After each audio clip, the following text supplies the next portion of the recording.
আসসালামু আলাইকুম, welcome to my channel Ayesha ইবনাথ।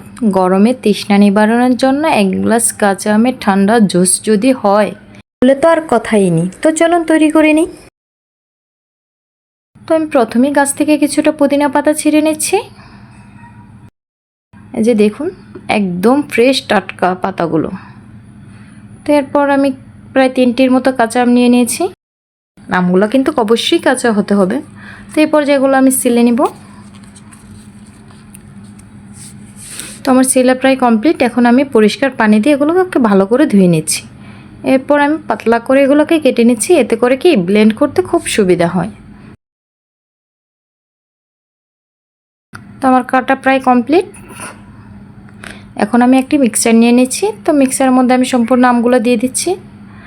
এরপরে যে পুদিনা পাতাগুলো ছিঁড়ে নিয়েছি সেগুলো দিচ্ছি, আর দিয়ে দিচ্ছি কিছুটা ধনিয়া পাতা আর 2টি কাঁচামরিচ।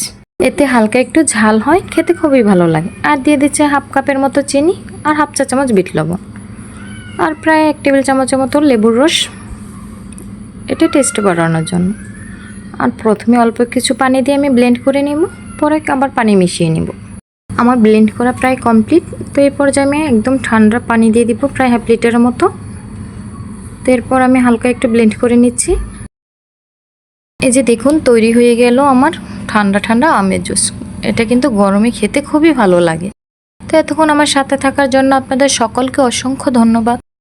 আর ভিডিওটা যদি আপনাদের ভালো লেগে থাকে প্লিজ আমার চ্যানেলটাকে সাবস্ক্রাইব করে দিবেন আর লাইক দিয়ে আমার পাশে থাকবেন। সকলে ভালো থাকবেন, সুস্থ থাকবেন এবং সকলকে ভালো রাখবেন। আল্লাহ হাফেজ।